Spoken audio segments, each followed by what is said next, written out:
Ayan po. So, mahabang pila. Umaba na ulit ang pila kasi tumila na ang ulan. Kaya, nagsidating na mga customer. Dito tayo, medyo umaambon.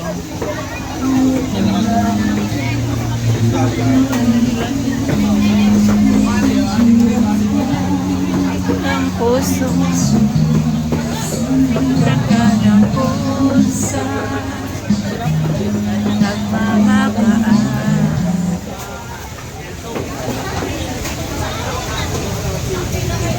Ayan, mahabang pila. Ayan, maayos naman ang pila.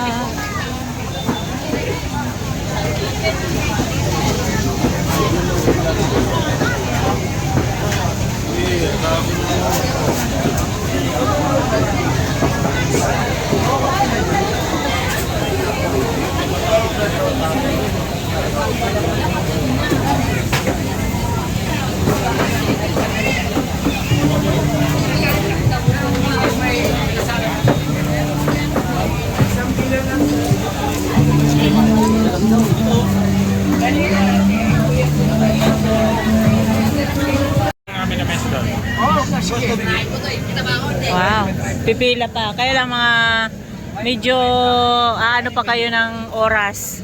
Ayan, bago makaano kasi pipila po. Buong pamilya po kayo nandito. Namasya. Galing kami American citizen kami lahat eh. Eh, inosente ka pag hindi ka nakinig sa social media kung ano ang current status ngayon. So sa Amerika pa lang, napapanood nyo po yung mga vlog?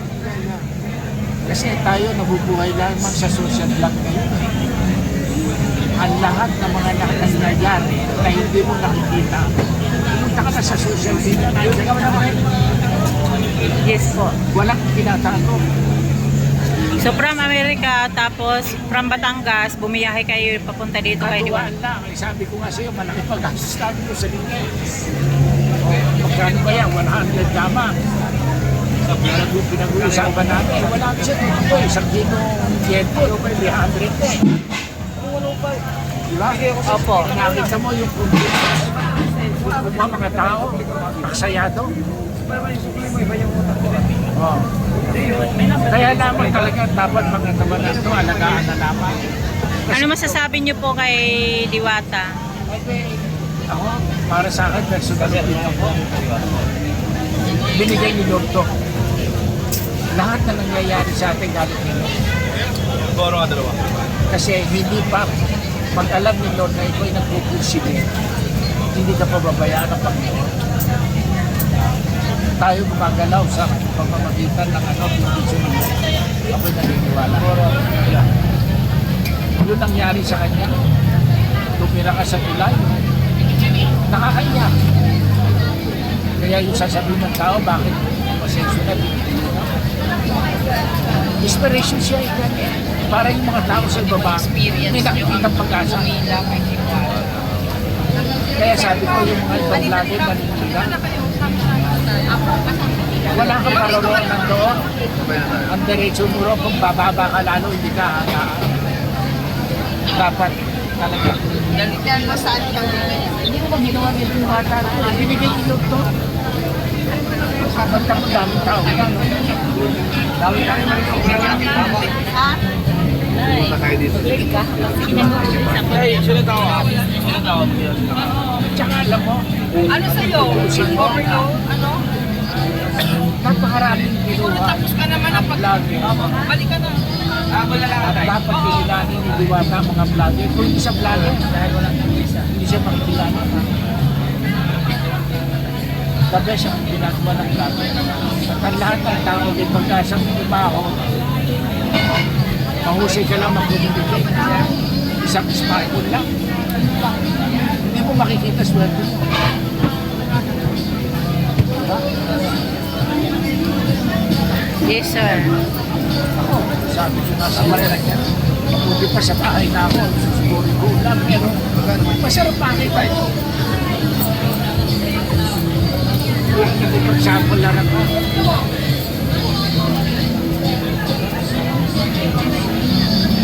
masasabi niyo po sa mga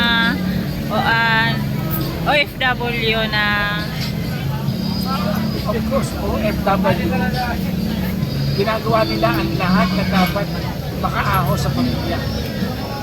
Dapat yan, talagang tulungan ng gobyerno, supportahan mo ang pamilya. Para sa pamilya. Dahil ako, parang naging OFW rin ako, nung kabataan ko sa years old, nakaibigan ako sa Amerika. Lang ako mga kapatid. Yan mo lang dapat yun. Napakalaking bagay yun. Nagawa ng gobyerno na yung ating karanasan, mga skills. anong trabaho niyo po sa Amerika? Sa Amerika ako, nakakita ako ng Amerika as industrial engineer, 1969. Nakuha ko mga kapatid ko. So, yung anak ko, dalawang kasama ko dito. Doon yung pinanganak sa Amerika. I see. Bakit hindi ka patrol? So, ayain niyo po sila pag umuwi ng Pilipinas. Masarap maging Pilipino.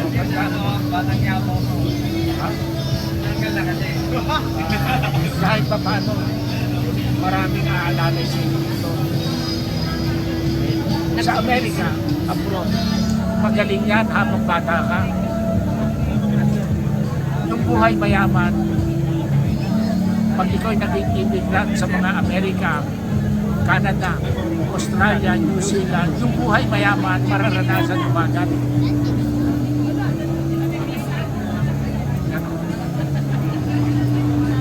Kaya ako 78 years old. Po? 78 years old na ako. 78? Oo, 78. Di halata po. 78 na ako.